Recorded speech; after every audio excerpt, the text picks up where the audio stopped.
Baik saudara, hari ini kita akan memikirkan kebenaran firman Tuhan. Dan kita akan berbicara tentang kebajikan Allah. Kebajikan Allah. Saudara, kebajikan itu berarti adalah kebaikan Dia di dalam seluruh aspek kehidupan kita. Ya, bagaimana Dia memelihara kita. Sebutan-sebutan di dalam Alkitab paling tidak ada dua yang mengena ke sana. Bagaimana menggambarkan Allah yang baik. Istilah El Shaddai, ya, yaitu Allah yang Maha Kuasa yang mencukupi. Ketika Dia mencukupi seluruh kehidupan kita. Disebut juga Dia Yehovah Roi, yaitu Allah pemelihara. Seringkali banyak orang Kristen mengucap nama ini lalu menyanyikannya. Ya, nah istilah-istilah yang dipakai di Alkitab mengacu kepada apa yang dikerjakannya, dengan itu pula disebut namanya. Ya, maka Alkitab itu menyebut paling tidak 3 nama Tuhan secara sebutan. Baik itu Yahweh, baik itu Elohim, maupun itu Adonai. Di perjanjian baru 2 istilah yang dipakai yaitu Theos dan Kurios. Nah sehingga kalau orang bilang tidak boleh menyebut nama Allah harus Yahweh. Sebetulnya itu sudah menjadi kelucuan yang luar biasa. Kalau saja kita belajar. Ya, di PB para rasul menyebutnya dengan Theos. Menyebutnya dengan Kurios. Kurios adalah satu istilah Tuhan dan Tuan yang dimuliakan. Ya. Sehingga kalau kita melihat di dalam pengajaran para rasul sangat jelas. Nah, tetapi kita tidak sedang ke sana.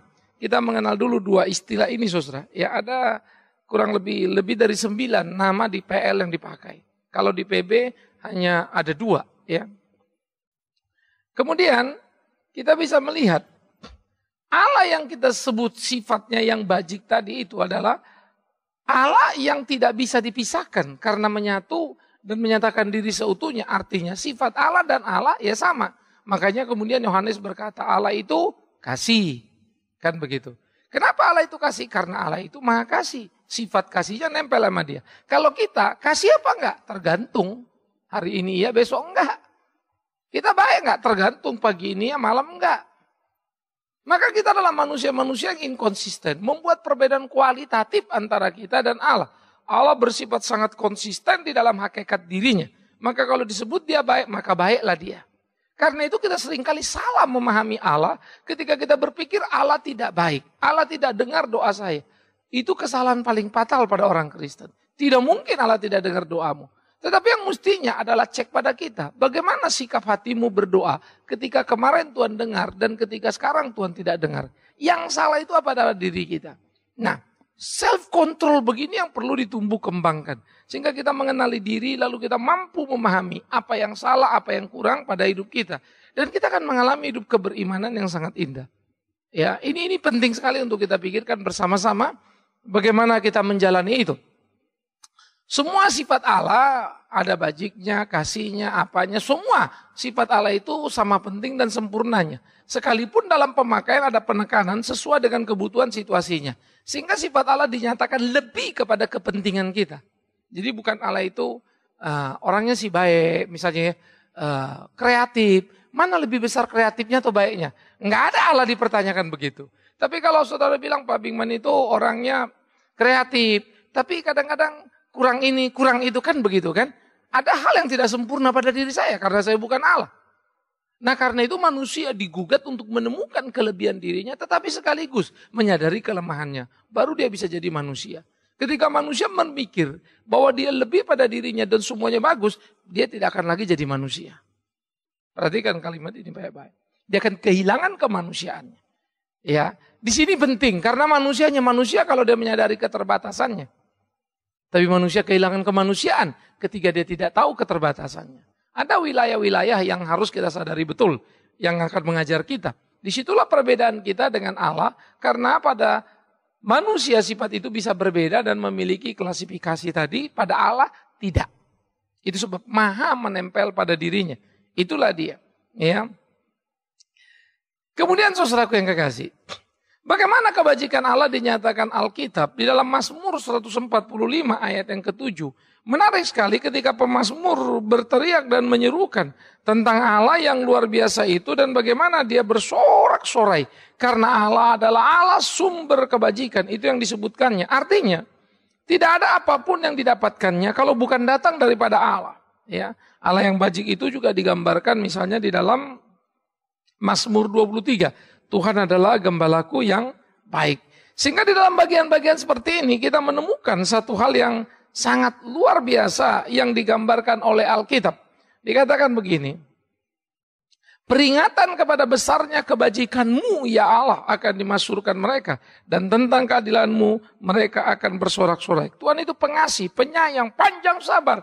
Dan besar kasih setianya. Sehingga si pemazmur memuji-muji nama Tuhan karena kemurahan Tuhan itu.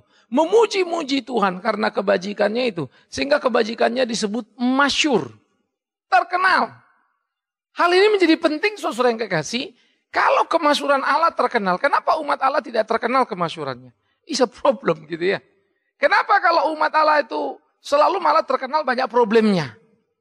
Sebetulnya kita sudah kehilangan identiti kita itu krisis. Ya, jadi kita perlu hati-hati sekali mengukur. Kalau Allah itu dimasyhurkan, dikenal banyak orang. Kenapa orang mengenal kita yang katanya umat Allah, tetapi pada perilaku-perilaku yang tidak baik? Itu bahaya. Ya, itu sebab kalau Alkitab bilang banyak dipanggil, sedikit dipilih, perlu kehati-hatian sekali. Euforia gereja masa kini cukup menakutkan. Karena semua orang Kristen berpikir mereka akan pergi ke surga, lalu kemudian berpikir gereja sedang maju, gereja sedang menungkik turun. Dan sangat tajam. Gereja kehilangan identitasnya dan cukup mengerikan. Ya, saya adalah pendeta yang mengikuti pertumbuhan dan perkembangan baik di TV, di radio, sedapat mungkin saya dengar. Sedapat mungkin saya mau belajar untuk memperhatikan tren apa yang sedang terjadi sekarang ini. Ya, cukup menakutkan saudara. Karena itu kita perlu kehati-hatian yang luar biasa. Jadi Allah adalah sumber kebajikan. Kebajikannya masyhur. Umat itu mengenal kebajikan Allah. Maka seharusnya lagi-lagi kalau kita umat Allah, seharusnya orang mengenal kebajikan itu pada diri kita. Inilah perkelahian kekristenan. Makanya dikatakan kamu jadi garam dan terang dunia kan ya.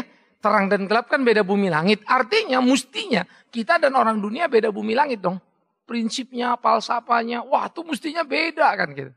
Nah inilah kompetisi hidup Kristen. Karena itu Kristen itu sebuah pergulatan, sebuah pertandingan dalam kehidupan. Ya, belajarlah puas untuk apa yang Tuhan berikan. Tapi jangan pernah puas untuk melayani Dia. Ya, puaslah pada berkat-berkatnya. Jangan pernah puas dalam berbakti kepadanya. Saya pikir prinsip ini perlu untuk kita tumbuh kembangkan, saudara. Apapun cukup dalam hidup kita. Kalau Tuhan adalah Tuhan, apa yang kita takutkan? Dia pasti pelihara kita. Ya, saya sangat percaya hal itu. Kalau Allah bajik pada kita, baik pada kita, masa kita nggak baik sama orang lain? Kalau Allah tidak memperhitungkan kebajikannya pada kita, masa kita memperhitungkan kebajikan pada orang lain? Udah deh, cukup deh sama ini deh sama itu. Kan nggak begitu, saudara. Ya, itu sebab saya ngomong kemarin kepada beberapa anak-anak alumni kami tentang satu semangat dan visi pelayanan yang kuat. Saya bersyukur beberapa anak-anak rupanya sudah mulai melihat. Beberapa hanya melihat bahwa ikatan tugas selesai, saya pergi gitu ya. Ternyata juga cukup banyak. Tetapi yang mau tinggal tetap dan terus bergulat. Saya juga bersyukur ketika mulai diskusi, mulai makin bertambah. Ya, ini menjadi satu pemikiran serius kita. Bukankah Allah itu baik pada kita? Bukankah kebajikannya itu sangat luar biasa? Ayo dong kalau gitu. Kalau kau kenal kebajikannya, maka kita bersorak-sorai. Dan sorak-sorai kita itu kita ekspresikan dengan apa? Berbuat bajik dalam hidup kita. Dan tidak berhenti. Sehingga orang mengenal kebajikan kita itu. Dan itu menjadi harum. Nah ini penting. Ya. Kemudian saudaraku yang kekasih. Bagaimana di dalam gambaran Yeremia. Ketika dia mengatakan umat itu berseri-seri gembira. Karena kebajikan Allah. Ekspresi orang percaya yang mendapatkan kebajikan Allah. Hidupnya penuh sukacita. Sehingga barulah kita makin hari makin ngerti.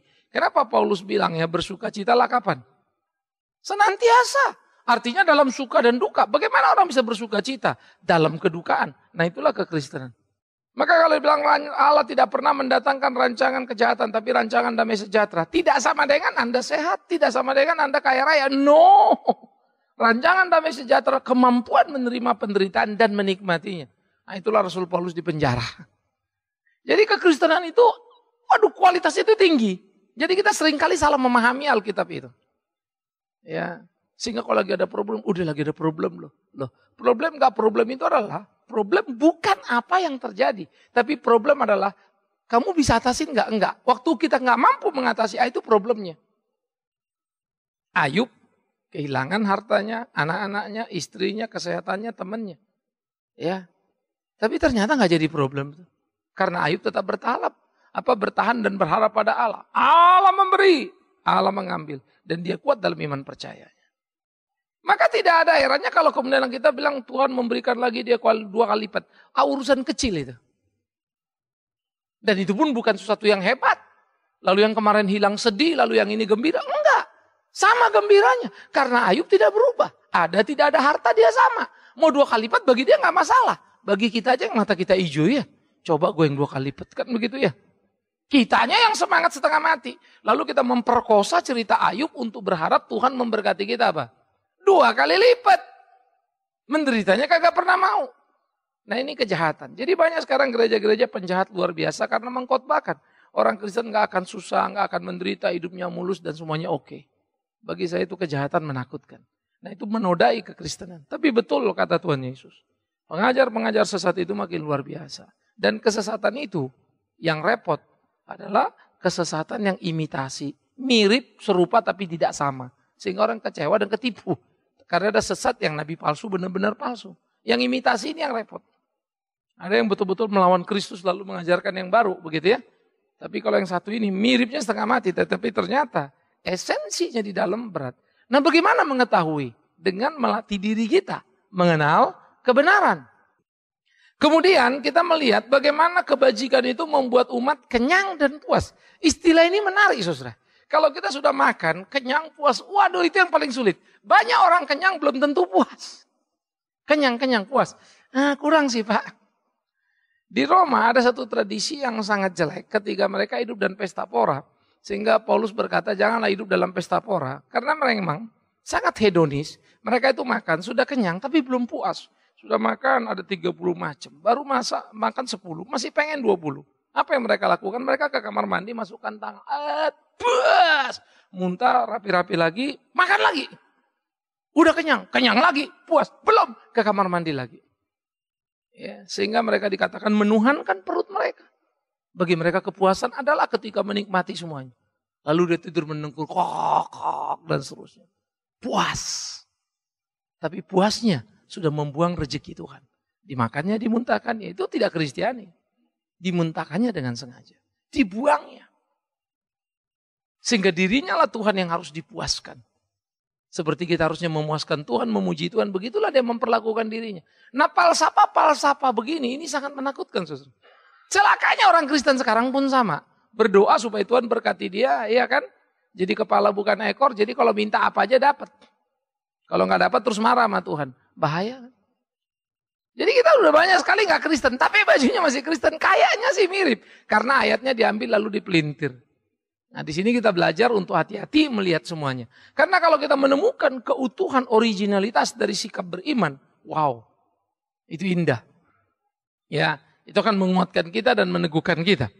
Kebajikan Allah itulah sumber kehidupan, kepuasan batin. Nah seharusnya kepuasan batin inilah yang kita cari. Di dalam relasi kita dengan Kristus, dengan Tuhan. Maka kepuasan batin itu akan menjadi satu kepuasan yang luar biasa sekali. Nah inilah kepuasan absolut. Kepuasan yang mutlak. Karena bisa jadi kita puas dengan harta kita, puas dengan posisi kita. Tapi terlalu sulit menemukan orang yang puas dengan situasi batinnya. Itu gak gampang. Ya. Nah ini jadi pergumulan serius kita. Bagaimana kita berkelahi, bagaimana kita bertanding, bagaimana kita memenangkan tiap kompetisi yang ada di dalam kehidupan kita. Sehingga kita mengalami tingkat-tingkat yang penting itu. Di dalam perjanjian baru, ya, di pasal Rasul dikatakan bagaimana dalam kebajikannya Allah memberikan musim-musim yang subur. Ternyata alam semesta berkaitan dengan kebajikan Allah. Nah sekarang muncul pertanyaan. Ini lagi anomali cuaca ini luar biasa ya. Di Amerika beberapa daerah badai juga beberapa daerah Eropa sampai orang kedinginan luar biasa. Sudah mau lewat Januari mau menuju Februari. Puncaknya itu udah kayak puncaknya di Desember. Padahal kenapa hari raya Dewa Matahari 25 Desember? Di dalam tradisi kuno memang dan akhirnya mendekati kebenaran yang cukup bisa dipertanggungjawabkan. Matahari itu mulai makin kuat di 25 Desember. Jadi dia mengalami musim winter itu. Dia mulai muncul gitu loh. Puncak penampilannya adalah di 1 Mei. Ya. Lalu udah mulai muncul, gerdak-gerdak, lalu semua udah mulai ada semi, ya itu musim semi dulu. Terus memasuki musim puncak panas itu 1 Mei. Ya, jadi di 25 Desember udah mulai kayak orang bangun tidur gitu ya. Tapi sekarang udah mau akhir Januari masih tidur banget. Jadi kalau kita ngerti historinya, ini anomalinya luar biasa loh. Ya. Nah jadi kemudian anomali ini berat. Di Amerika banyak yang kemudian mati karena shock pembulunya kaget atau jantungnya mengalami stuck karena dingin terlalu luar biasa, bluk, mati. Nah, khususnya mereka-mereka yang homeless ya, yang nggak punya rumah, banyak yang mengalami kematian. Ya, tetapi di Aussie panasnya luar biasa. Ya. Di daerah Victoria di bawah sini di dekat daerah Melbourne situ keluar dikit yang mengalami beberapa kebakaran, untung tidak kebakaran besar. Saking panasnya. Di sana saking dinginnya mati, di sini saking panasnya mati. Mau kemana kita ya? Jakarta babak belur. Ya, semua banjir. Habis ini, habis ini, habis ini. Gunung Sinabungnya batu-batu, yang ini banjir, yang itu. Waduh ngeri ya. Berat loh saudara. Ya. Maka kita menghadapi anomali cuaca yang luar biasa. Lalu di mana kebaikan Tuhan yang memelihara di musim ke musim? Ini menarik ya. Bagaimana orang Kristen menemukan kasih Tuhan di tengah kesulitan. Sebagai orang yang pernah mengalami hal itu dan melewati dan bukan 1 kali, saya harus mengatakan memang iya sih. Dulu mama saya sakit, saya sampai stres berat, saya kecewa sama Tuhan. Ya. Saya sudah lepas bisnis, lalu masuk sekolah teologi, baru setahun mama cuci darah. Habis deposito saya ratusan juta. Mobil 321 ludes, rumah 2 sisa 1. Hampir terjual. Sebagai anak coba mau bertanggung jawab. Maka saya bertanya, why God?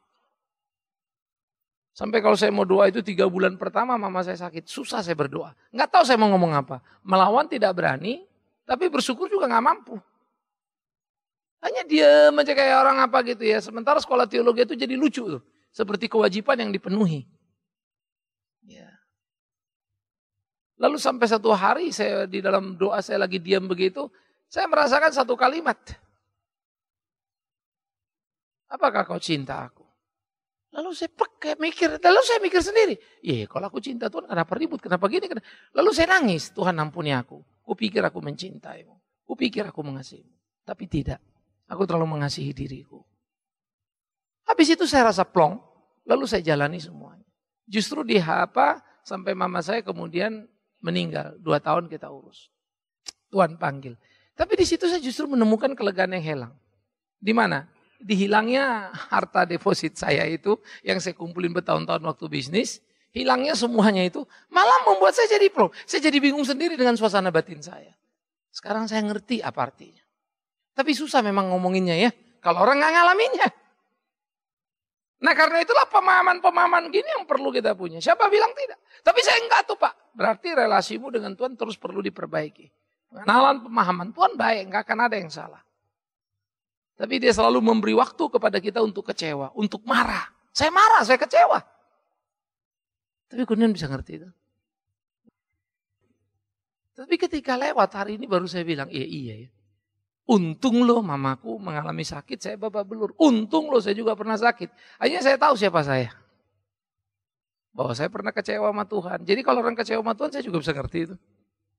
Tapi jangan berlarut-larut. Saya bisa memahami itu. Jadi saya lihat Tuhan baik loh gitu loh. Di segala musim. Termasuk musim duka yang kita sebut duka tadi itu kan. Musim mama sakit itu. Itu kan kalau kita kasih judul musim duka.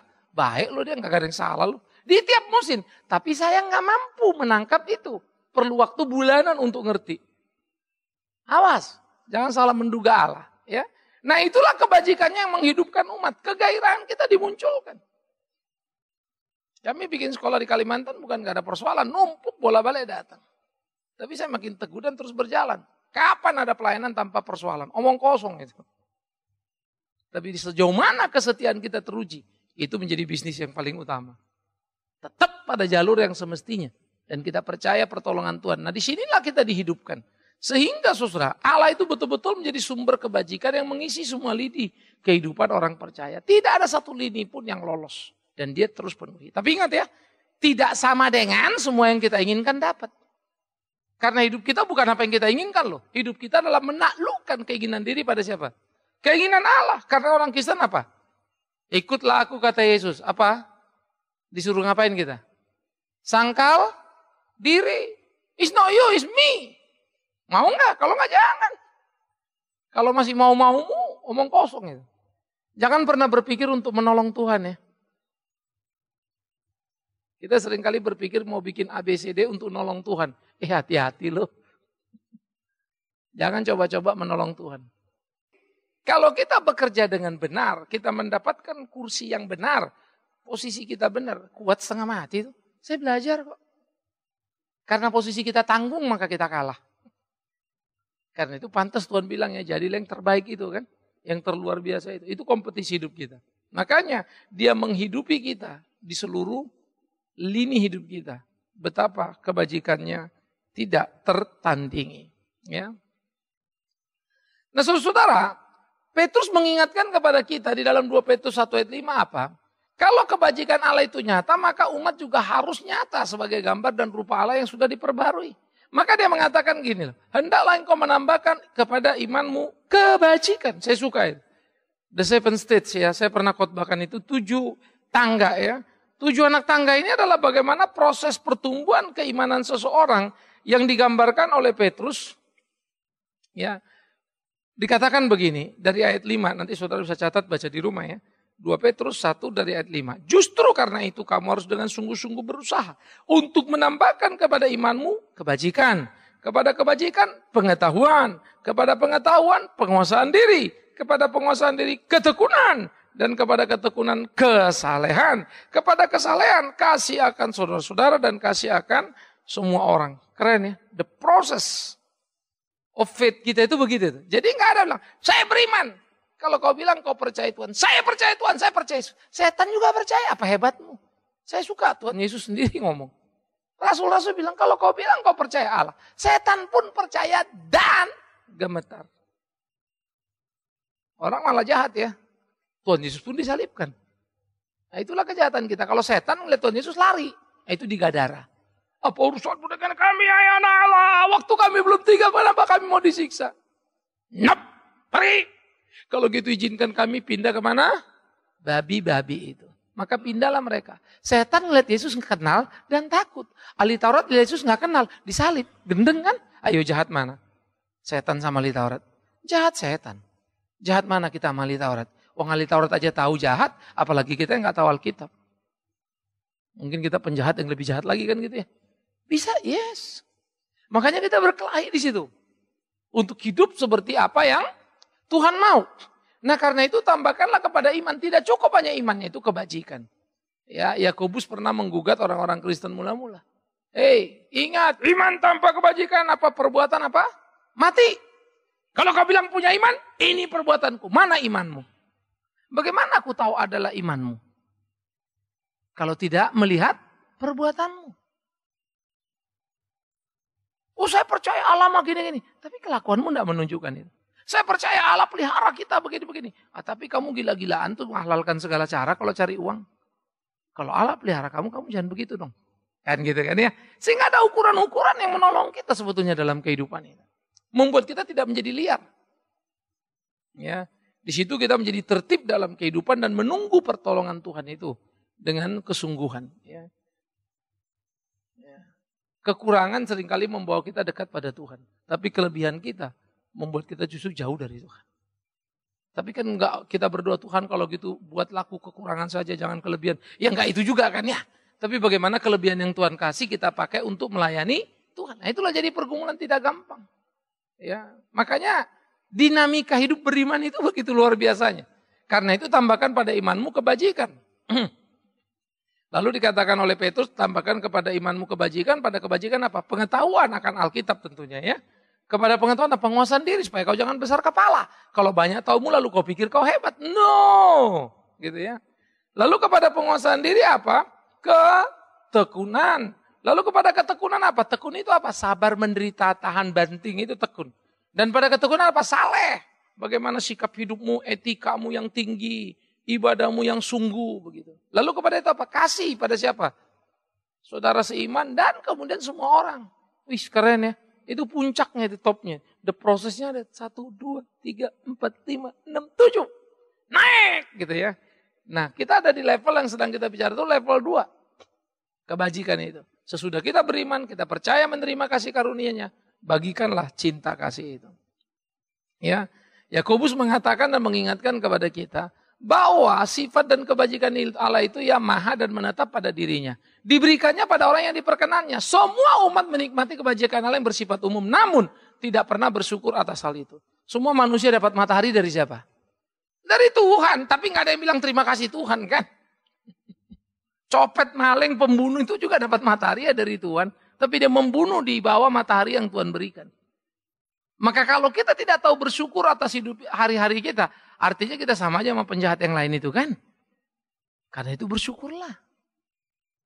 Ya. Tapi saya doa apa nggak didengar? Yakobus yang bilang kan. Mungkin kau sudah berdoa, tapi kau berdoa untuk hawa nafsu sehingga Tuhan tidak mau memberikannya. Yesaya malah mengkritik orang Israel. Bukan tangan Tuhan kurang panjang menjangkaumu. Bukan telinganya kurang tajam mendengar keluh kesahmu. Tetapi apa? Perilakumu lah yang membuat dia memalingkan wajah daripadamu. Dan tidak mau mendengarkan engkau. Nah oleh karena itu. Di dalam pergumulan-pergumulan seperti ini. Bagaimana kita bergerak, memahami dan menemukan kebajikan Allah itu. Supaya kita terus-menerus hidup sesuai dengan kehendaknya. Oleh karena itu saudara, suka atau tidak. Kita mesti belajar mendemonstrasikan kebajikan Allah dengan kebajikan yang tampak dalam hidup ini. Seperti apa yang saya katakan tadi. Kebajikanmu harus terlihat, terasa, terukur, teruji. Terlihat orang bisa lihat, ini baik loh. Ini orang Kristen. Saya lihat baik. Yakin gak? Kemudian dekat ngomong, bener lu baik. Jangan-jangan cuma sekali-sekali doang. Lalu terukur. Enggak loh. Tiap kali loh.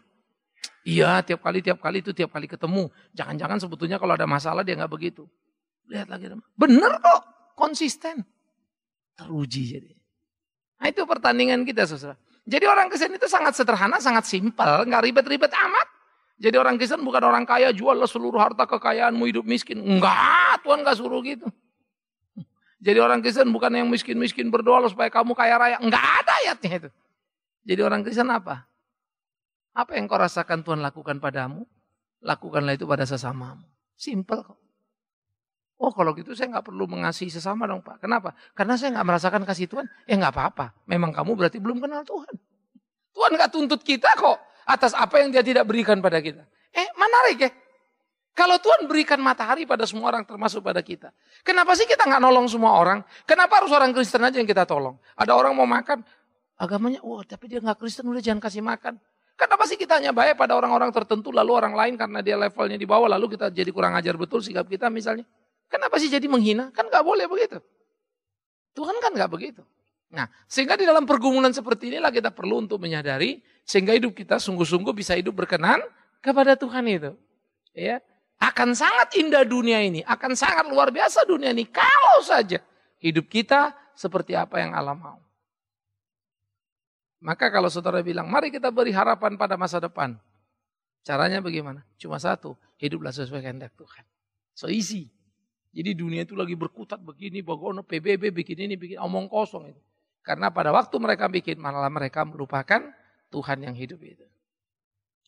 Ya, gaya hidup yang sangat menakutkan dan sangat mengerikan. Nah biarlah kita bergumul dengan sungguh-sungguh melakukan apa yang menjadi kehendak Tuhan supaya hidup kita berkenan pada Tuhan. Oke, saya stop sampai di sini supaya ada waktu kita untuk berdiskusi. Pak Bikman, selamat pagi. Di awal khotbah Bapak menyebutkan sifat-sifat Allah yang maha ya Pak. Nah sedangkan kita sendiri dituntut harus hidup kalau bisa seperti Allah. Nah di dunia ini ya, sering terkenal pemeo. Kalau keterlaluan itu nggak baik. Nah sekarang kita dalam berbuat baik. Apakah itu ya jadi bingung saya Pak. Kadang orang bilang kalau terlalu baik itu nggak baik malah jadinya. Nah itu bagaimana Pak? Oke. Allah pun tidak pernah terlalu baik. Ya pengertian Allah terlalu baik tidak kemudian semua Allah iakan kan. Tetap saja kalau kita salah dihukum Tuhan. Betul gak sih? Aku akan meninggalkanmu kalau kau berlumuran dalam dosamu. Aku tidak mau mendengar doamu dan jeritanmu. Aku akan membuang anak-anakmu karena penyembahanmu pada ilah-ilah itu. Waduh. Nah terlalu baik adalah baik yang tidak terkendali. Tuhan juga nggak mau itu. Justru seni di dalam keimanan Kristen itu luar biasa. Kita kan suka bilang Allah baik, sangat baik, terlalu baik. Gitu. Kadang-kadang saya lagi berpikir apa yang ada di otak orang itu ketika dia ngomong Tuhan itu terlalu baik. Misalnya. Pengertiannya apa itu? Ya makanya kalau kita bilang, iya telah Pak, kita orang berdosa diberkati. Enggak akan kamu diberkati kalau kamu orang berdosa. Hanya karena bertobat dari dosamu kau diberkati. Nangkap ya? Tapi kalau kau terus menerus dosa, Tuhan memusuhimu. Makanya ada neraka kan? Kalau sampai mati, ya masuk neraka. Nah, yang ada terminologi kita yang salah itu sebetulnya. Nah ini yang agak kacau balau memang di dalam kekristenan. Sehingga kita seringkali mengambil keputusan-keputusan salah. Ya kemarin kita pernah ngobrol-ngobrol, ada mbak-mbak apa, pendeta ada kasus lah begitu ya. Lagi ngomong pendeta-pendeta. Saya bilang ya kita hati-hati gitu. Terus dia bilang Pak, iya nih tapi kita udah begini. Kita ini kan pendeta Pak, kan gak mungkin bohong. Kita kan ngomong selalu benar. Saya langsung jawab ya saya gak tahu. Kalau kamu sih saya gak ngerti. Tapi kalau saya sih pernah bohong. Dan masih. Ada situasi kadang-kadang saya masih, waduh kalau ngomong jujur ini berantakan kacau balau semua ini orang ini gitu ya. Kadang-kadang saya masih bohong. Salah Pak, salah besar, dosa pasti. Maka di situ saya berdoa Tuhan ampuni. Rapuh banget aku ini. Tapi kalimat itu kan munafik setengah mati itu. Kita pendeta kan gak pernah ngomong bohong Pak, gak boleh ngomong bohong. Memang gak boleh tapi jangan bilang gak pernah. Memang gak boleh, hobi iya kadang ya. Nah, jadi memang harus kita pahami betul istilah mana yang kita mau pakai. Jangan digeneralisasi lalu seakan-akan kalau pendeta gak salah. Gak ada cerita itu. Saya pun bisa salah. Nah, jadi kepada terlalu pun jadi salah. Maka ada orang jahat, tapi kalau dia terlalu jahat juga kelewatan nih orang kan begitu kan. Nah resepnya itu harus ada. Tuh. Tuhan pun mendisiplin kita. Maka kita harus mendisiplin sesama kita. Di dalam Matius 18 tentang pengadilan terhadap warga jemaat yang salah. Kalau ada satu orang curi uang kolektor misalnya. Dosa kan? Saya tegur. Kamu dosa curi uang kolektor. Enggak. Panggil dua saksi. Betul saya ngeliat kamu ngambil uang kolektor. Enggak. Kasih tahu jemaat. Betul kamu uang kolektor. Enggak. Dia lawan juga jemaat. Maka kita bilang apa? Kenalilah dia sebagai pemungut cukai, sebagai orang berdosa. Ekskomunikasikan dia. Keluarkan dari gereja. Tapi sampai sekarang kan gak ada gereja yang berani kan. Orang hanya dikeluarkan kalau berbeda. Beda kamu sama saya sama pemimpin. Kamu keluar. Tapi kalau sama-sama dosa pun oke-oke aja. Nah ini menariknya sebetulnya di Alkitab. Tapi itu seringkali poin-poin dilupakan. Maka kontrol di dalam Alkitab itu kuat. Sehingga saya sebagai pendeta pun bisa dikontrol oleh jemaat. Maka perlombaan kita adalah beradu benar. Kalau sampai kalian hidupnya lebih benar dari saya, kalian masih ikut saya rasa kalian salah ngaco, berat ya. Udah sakit kalian. Masa pendeta big man ngaco dipercaya juga. Nah itu loh. Tapi ternyata gereja sekarang begitu kan. Memang diajar tidak boleh ngelawan misalnya sama pendeta. Pendeta itu kan hamba Allah. Logika saya sederhana aja kok. Kok hamba Allah hidupnya gak benar kan sebetulnya. Simpel-simpel aja lah. Ya kan kalau hamba Allah kan hidupnya mesti benar. Jadi jangan terlalu percaya juga, terlalu nurut. Gak ada cerita itu kan. Kontrol itu. Jadi itu yang saya pikir penting juga. Jadi bagaimana semua itu terkontrol pada dirinya. Nah, itu akan membuat kita tumbuh sama-sama. Ya, oke, good. Ya, sempurna memang sifat Allah dan bisa jadi sifat kita. Siapa bilang kita nggak bisa sempurna? Jangan salah. Karena kita sudah punya modal sempurna. Waktu kita ditebus Kristus, ini kita bicara diskusi orang ditebus betul-betul ditebus ya. Saya tidak sedang bilang orang Kristen, ngerti ya? Tapi orang yang betul-betul ditebus. Penebusan Kristus itu sempurna apa enggak? Halo? Sempurna. Kalau begitu orang yang ditebus sempurna bisa hidup sempurna enggak? Ya bisa dong, udah ada kapitalnya kok. Makanya Rasul itu mencapai sempurnanya. Makanya Paulus bilang aku sudah menyelesaikan pertandinganku. Kita berani enggak ngomong sudah menyelesaikan pertandingan? Kalau kita bilang aku sudah menyelesaikan pertandinganku, malaikat bilang, gila kau warming up aja belum selesai. Pemanasan aja belum, pertandingan lagi. Sombong amat kamu. Dimarahin malaikat kita. Itu Tuhan belum ngomong tuh. Karena kita seringkali merasa kita sudah luar biasa. Makanya saya bilang tadi, kalau kita mencapai hidup seperti itu, ingat, bukan berarti nggak ada lawan. Orang yang jahat pasti jadi musuh kita kan. Pasti nggak suka sama kita. Ya, saya sendiri sadar dengan banyak prinsip saya tidak disukai orang. Ada orang-orang yang tidak menyukai. Tapi saya bersyukur yang tidak menyukai dalam posisi tidak benar. Tapi kalau orang yang benar nggak nyukai saya kan berarti nggak benar kan? Nangkap ya, jadi ukurannya. Nah, karena itu di dalam bagian seperti ini bisakah kita sempurna? Bisa. Tuhan Yesus nggak akan suruh kita sempurna kalau kita tidak bisa. Kepada orang-orang payah bilang, hendaklah engkau hidup kudus, kados, menjauhkan diri dari dosa. Seperti dia membenci dosa dan sudah mengambil engkau dari perbudakan, mengambil engkau, mengeluarkan engkau dari dosa yang jahat itu. Jangan lagi kembali ke situ. Bisa. Ya. Makanya ketika Musa disuruh ngomong kepada batu itu dan melakukannya dengan benar, tetapi dia dengan emosi mengerjakannya dan memukul itu dengan emosi, Tuhan marah. Iya kan? Kau melanggar kekudusanku di depan umatku karena mengerjakan lebih dari yang Tuhan perintahkan. Sehingga kalau saya baca itu ya, tidakkah kami pendeta ini juga banyak melakukan lebih dari yang Tuhan perintahkan? Alkitab bilang apa, kita bilang apa. Sebetulnya itu kita bukan Alkitab. Cuma kita pelintir tuh Alkitab demi kepentingan kita. Sadis kan? Nah jadi sempurna itu bisa. Belajarlah firman itu dan lakukanlah. Pelan-pelan. Kita akan menggapai itu. Ya, ini harus menjadi pergumulan kita. Ya, bagaimana mencintai hal-hal yang penting ketika kita menggarap sebuah pekerjaan. Ya. Saya paling gak bisa terima kalau orang-orang susah diperlakukan agak kurang ajar gitu ya. Saya sensitif jadi ngamuk sendiri. Bagi saya itu orang mesti dilindungi, kenapa kamu jadi begitu gitu. Ya. Kalau orang salah tetap harus dihukumkan ya. Tapi menghina orang yang di bawah dan memperlakukan kasar itu tidak benar. Nah, saya pikir-pikir ya, ada satu hal yang kamu, kok aku jadi gini ya, kok jadi gini ya. Berasa tuh perubahan. Nangkap ya. Nah maka kita mesti ngikutin jalan Tuhan. Tetapi kemudian sensitivitas terhadap salah juga berasa jadi. Aduh ini salah, aduh ini kurang, aduh kenapa gini, aduh kenapa gitu. Itu pun berasa. Oleh karena itu pergumulan hidup Kristiani adalah perkelahian tiada henti. Sampai kapan? Sampai mati. Sempurnalah. Semoga satu waktu kita bilang gini, aku sudah menyelesaikan pertandinganku. Coba bandingkan, Yesus mati di atas kayu salib. Kalimat terakhirnya apa? Sudah selesai. Bisa nggak kita ngomong yang sama ya? Sudah selesai. Paulus bilang, aku sudah menyelesaikan pertandinganku. Ih keren ya. Kalau kita gimana ngomongnya? Tuhan belum selesai. Berilah aku 1000 tahun lagi. Kira-kira kan gitu judulnya ya. Ayo udah salah banget kita. Nah karena itu yuk dari sekarang. Makanya selagi ada waktu untuk berbuat yang baik, berbuatlah. Karena tidak akan pernah kembali lagi kesempatan ini. Jadi jangan pernah menunda. Terus. Lakukan, kerjakan. Oke, good. Ada lagi? Jadi kita bisa sempurna. Tidak ada yang tidak sempurna. Bisa. Tapi manusia sempurna. Memang manusia nggak sempurna. Tapi orang tebusan sudah ditebus dengan penebusan yang sempurna. Maka dia bisa hidup sempurna. Karena itulah, setiap orang sudah diampuni Yesus dosanya. Dosamu sudah diampuni, apa belakang kalimatnya? Jangan berbuat dosa lagi. Wah Pak, namanya manusia kan bisa.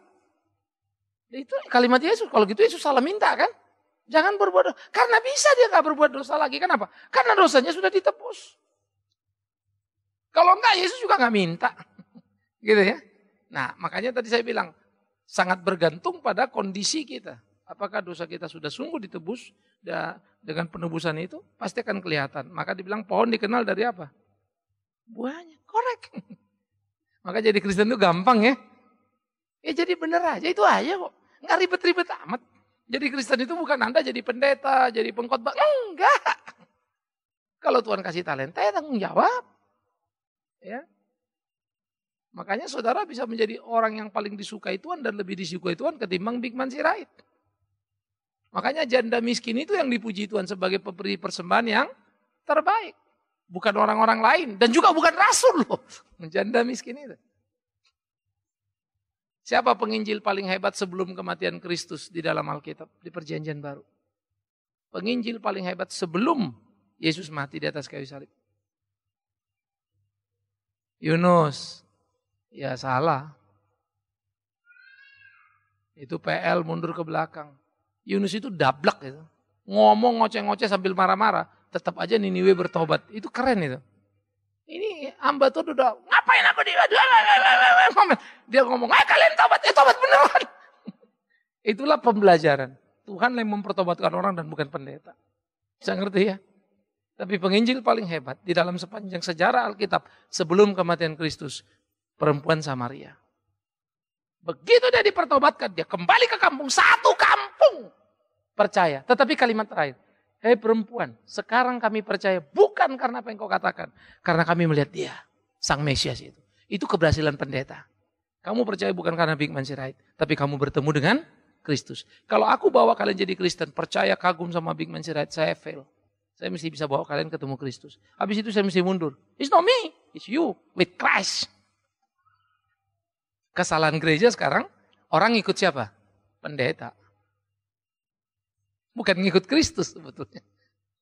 Maka orang bisa mati-matian kan gitu. Apalagi kalau gereja-gereja sudah dikultuskan misalnya. Waduh, ngeri itu. Karena pendeta sudah kayak jadi Tuhan aja. Ya, itulah menariknya ya. Jadi ini yang mesti kita lihat. Jadi perfect sekali. Coba pikirkan, orang baru bertobat terus dia sungguh-sungguh perempuan yang dianggap asosial ya. Tidak diterima masyarakatnya kan. Sampai nyuci aja pun gak berani di jam 9, jam 10. Karena takut ketemu orang lain. Jam 12 pergi ke sumur. Ini ibu-ibu gendeng ini gitu kan. Orang udah pulang kok dia baru datang. Karena dia malu. Karena begitu dia datang orang semua sweet, hati-hati, jaga suamimu, masukin dompet. Orang teriak gitu. Karena dianggap dia perampok suami orang.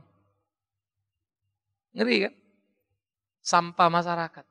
Tapi kecintaan karena menerima kasih sayang Tuhan begitu besar. Dia nggak peduli siapa dia ngomong. Tapi dia begitu ngomong, kuasanya itu hebat. Hebat ya? Bukan pendeta. Satu kampung bertobat. Hebat.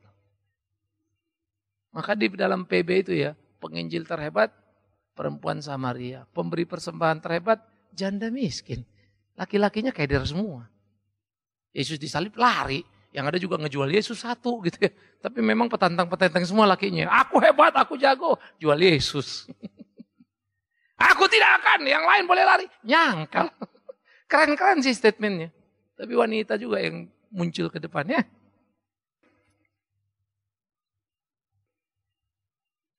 Disinilah pembelajaran kita. Bagaimana menjadi orang Kristen itu. Ingat ya. Bukan bagaimana kamu doa pegang orang sakit sembuh, lalu kamu pegang mata orang buta melihat demi Tuhan yang hidup. Tidak Kristen kau karena itu. Ngerti ya? Kristen itu bukan bagaimana kamu berdoa lalu proyek kamu berhasil, lalu kamu kaya raya. Bukan bagaimana kamu berdoa lalu kamu bisa punya banyak orang anggota yang ikut kamu. No! Kristen itu bagaimana kau melakukan kehendak Bapa itu. Elia menginjili, memberitakan firman kan? Di musuh Ahab diuber-uber lari deh. Sampai dia kecewa berat. Aku tidak lebih baik dari nenek moyangku. Buat apa? Karena dia sudah menghantam ratusan lebih Nabi Baal itu kan. Dipenggalin kepala. Israel gak bertobat juga tuh. Dia kesel, dia jengkel. Buat apa Tuhan? Sudah percuma. Ngeri yang ngeliatnya ya. Musa memimpin orang Israel di padang gurun. Itu yang disebutnya aku seperti nenek moyangku. Karena dia ingat Musa. 40 tahun jalan. Hasilnya cuma satu tuh. Kagak nyampe ke tanah perjanjian. Ngeliatin bola balik bangsa itu bengkok-bengkok hatinya. Sampai ada 3 kali pembantaian langsung oleh murka Tuhan. Tidak kurang dari 55.000 orang mati. Padahal yang dikirim itu 600.000 orang dewasa. Belum termasuk perempuan anak-anak. Dari 600.000 orang dewasa, 55.000 mati dibantai Tuhan. Dipagut ular, ditelan bumi. Hampir 10%. Sadis loh itu. Ngeri amat. Yes, Tuhan serius. Musa ngapain aja? Maka 40 tahun pelayanan membuat Musa berkata, ajar kami menghitung hari-hari kami sedemikian. Supaya kami beroleh hati bijaksana. Dia lihat 40 tahun dia pelayanan. Apa yang kurang dari penyertaan Tuhan? Apa yang kurang dari mujizat? Tiap hari mujizat. Tiap hari ada mana? Tapi ternyata gak kapok-kapok, gak tobat-tobat. Maka dia belajar. Siapa aku Tuhan? Keren ya. Saya mau belajar dari para nabi, para rasul. Sehingga kita tidak bisa menepuk dada kita. Tuhan pakai kita dengan cara yang luar biasa. Yang jadi penting bagi kita. Hiduplah dengan kebenaran yang seutuhnya. Jangan goncang. Kalau Tuhan percayakan satu orang layanilah. Itu Filipus. Tapi kalau Tuhan percayakan 3.000 orang lalu dibaptis, kerjakanlah. Itu Petrus. Tapi jangan lupa ya, Petrus pernah dipanggil ngurusin Cornelius. Cuma satu keluarga tok. Tapi jangan lupa Filipus yang melayani satu sida-sida Ethiopia itu sebelumnya melayani Samaria. Itulah pelayanan. 1, 10, 1.000 sama. Tapi benar apa enggak? Nah, itu kuncinya ya. Jadi itu saya pikir penting, jadi kita pikirkan bersama. Tuhan menolong kita, Tuhan memberkati kita. Selamat bertanding, menikmati dan melakoni kebajikan Allah dalam hidup ya. Dan to be perfect.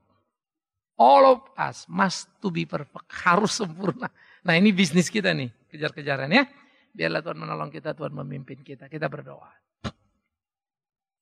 Ya Tuhan, terima kasih untuk apa yang bisa kami renungkan dari firman-Mu.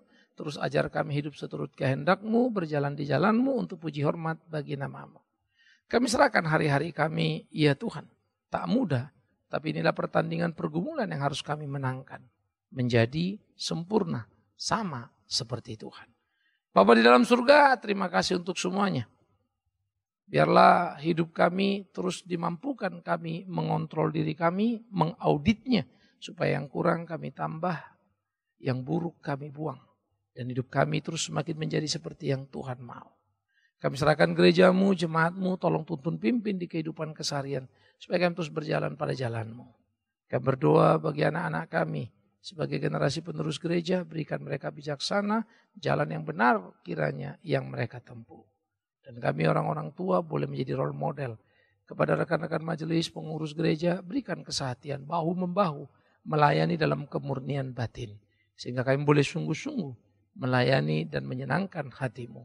Terima kasih untuk semuanya. Kami serahkan saudara kami yang ditimpa musibah bencana banjir. Ataupun Gunung Sinabung, Tuhan beri penghiburan kekuatan. Namun, satu juga pinta kami, tolonglah supaya di tiap kesempatan yang ada. Kami tak hanya menjadi pendoa, tapi orang yang ambil bagian dan melakukan apa yang bisa kami lakukan. Terima kasih untuk semuanya. Kami serahkan hidup kami, hari-hari kami ke dalam tangan-Mu. Tiap pelayanan yang dikerjakan oleh para misionari, mereka-mereka yang ada di pedalaman, Tuhan beri kekuatan. Demi Yesus Kristus Tuhan kami.